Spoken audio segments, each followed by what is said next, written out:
Hello everyone, सो मैं सौरभ बिलवाल और इस वीडियो में हम फिर से करने वाले हैं महाभारत, फिर से लेकर आए हैं। ठीक है, तीसरा है और ये सबसे इंपॉर्टेंट क्वेश्चन है यार। यहाँ मतलब ये बेसिक है और ये पता है कौन से क्वेश्चन है? ये वो क्वेश्चन पेपर है, ये वो क्वेश्चन और आंसर है जो सभी को पता होने चाहिए, है ना। क्योंकि भाई देखो यार, महाभारत भारत में रहने वाले लोगों के लिए, सबके लिए बहुत ज्यादा जरूरी है। तो भाई एक बार इसके लिए देख लेते भाई क्यों जरूरी है और क्या बेसिक इंफॉर्मेशन है। तो सभी के लिए सिर्फ 10 क्वेश्चन ये ना मैं अलग से लेकर आया। ठीक है, तो सभी के लिए इंपॉर्टेंट है। चलो देखते हैं कहना क्या चाहते हैं कि सर देखो ये बताइए कि महाभारत तो ये अलग लैंग्वेज में अलग अलग जगह पर अलग अलग लिखी पड़ी है ना। तो सर ये कहना चाहते हैं कि बेसिक स्टोरी पता करने के लिए कि रियल में स्टोरी है क्या। तो सभी विद्वान, एक विद्वान थे, ठीक है, उन्होंने पता क्या किया, विद्वान आए और विद्वानों ने इकट्ठा किया कि भाई एक काम करेंगे, हम सारी पूरी की पूरी जो महाभारत है ना इसको दोबारा लिखेंगे। ठीक है ना, कि जो भी अलग अलग एरिया के अंदर अलग अलग चल रही है, अब इसको हम एक जैसा कर देंगे। तो इन व्यक्ति का नाम क्या था पता है? कि भाई ये कहना चाहते हैं कि जो महाभारत का जो लेखन कार्य जो अंतिम में हुआ 1919 में, वो किसकी लीडरशिप में हुआ, उसका नेतृत्व करता कौन थे? तो नाम आंसर है इसका पहला V.S. सुबथांकर। ठीक है ना, V.S. सुबथांकर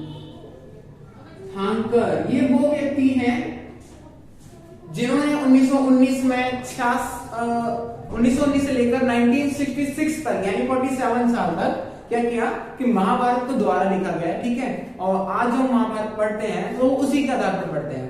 ठीक है, तो V.S. सुबथांकर के नेतृत्व में क्या हुआ था कि महाभारत को दोबारा लिखा गया, आज जो महाभारत पढ़ रहे हैं। ठीक है, चलिए अब इन्होंने कितने साल लिए महाभारत को लिखने में? महाभारत को लिखने में दोबारा जो लिखी गई है, जो अब हमारा जो है इसको लिखने में कितना टाइम लगा है? 47 वर्ष, 47 इयर्स। ठीक है, तो 47 वर्ष लगे इसको दोबारा लिखने में। तो और V.S. सुबथांकर कौन है? इनकी लीडरशिप में ये लिखा गया था। ठीक है, चलिए अब एक सवाल यहां से और बन जाता है कि ये जो 47 वर्ष है, ठीक है, 47 वर्ष के क्या कहना चाहते हैं? 47 वर्ष का जो लेना देना वो ये है कि 47 वर्ष में पूरा कंप्लीट हो गया, शुरुआत से लेकर एंड तक। और अब बात करते हैं किसकी? V.S. सुबथांकर की। तो V.S. सुबथांकर वो व्यक्ति है, पूछा जाता है कि विद्वान है। ठीक है, मान लिया विद्वान है, स्कॉलर है, किस लैंग्वेज के स्कॉलर है? ठीक है ना, तो V.S. सुबथांकर किस लैंग्वेज के स्कॉलर्स हैं? तो ये है संस्कृत भाषा के विद्वान। ठीक है ना, तो V.S. सुबथांकर कौन सी भाषा के विद्वान है? संस्कृत के। ठीक है, इसमें दिक्कत नहीं है। चलिए अब ये कहना चाहते हैं कि भाई ये बताइए महाभारत में कितने पेजेस हैं? ठीक है, कितने पेज है? पेजों की संख्या कितनी है? महाभारत में पेजों की संख्या है 13,000। ठीक है ना, महाभारत में पेजों की संख्या है 13,000।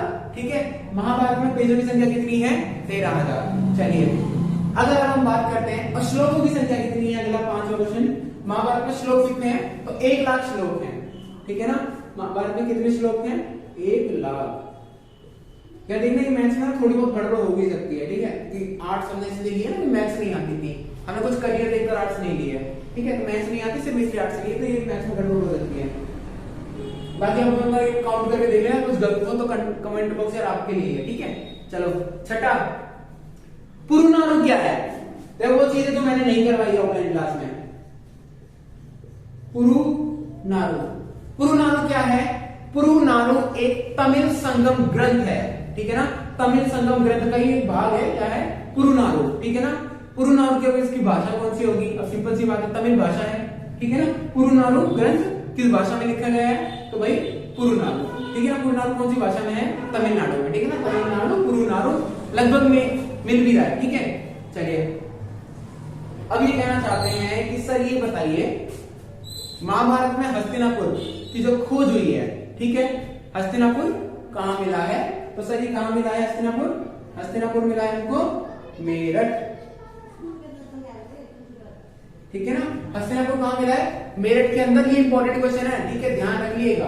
चलिए क्वेश्चन नंबर 1 है कि भाई हस्तिनापुर की खोज करने वाले पुरातात्विक का नाम क्या है? बताइए। ठीक है ना, किसके नेतृत्व करता में हुआ था? नेतृत्व कौन कर रहा था? जब खुदाई हो रही थी मेरठ की यानी हस्तिनापुर की, तो भाई उसमें लीडर कौन था? लीड कौन कर रहा था उसको? तो नाम है अंकल का बी लाल। ठीक है, बीबी लाल अंकल का नाम है, ये और कुछ नहीं है, मत समझना, ठीक है, ऐसा कुछ नहीं है। तो बीबी लाल अंकल का नाम है, ठीक है, फुल फॉर्म पता नहीं है क्या है, तो देख लेना बुक में लिखा है, तो एक बार देख लेना, जरूरी है नहीं बीबी लाल ही लिखा आता है, जहाँ भी मैंने देखा तो बीबी लाल ही है, ठीक है, इतना बड़ा नाम कौन याद करेगा, बस उन्होंने समझदार थे, उन्होंने शॉर्ट फॉर्म में कर दिया। चलिए, तो भाई हस्तिनापुर की खोज किसने की थी? बीबी लाल ने, ठीक है, ये पुरातात्विक थे, खुदाई करने वाले जो पुरातात्विक थे उनमें ये प्रमुख थे। चलिए, क्वेश्चन नंबर 9 है हमारा, सबसे पहले खोजी गई जगह कौन सी थी? मेरठ। महाभारत की जो खुदाई हुई थी तो उसमें सबसे पहले जो जगह खोजी गई, सबसे पहले खुदाई वो कहां पर हुई थी? मेरठ के अंदर, ठीक है। अब ये देख लेते हैं कि सर ये बताइए, क्वेश्चन देखो लास्ट वीडियो मैंने करवाया था, इसको दोबारा करवा रहा हूं कि अष्टाध्यायी जो बुक है, अष्टाध्यायी नाम की जो बुक है, ठीक है, इसका टॉपिक क्या है? ये किस टॉपिक पर है? सर इसका टॉपिक है पता है क्या? व्याकरण। व्याकरण, कौन सी व्याकरण?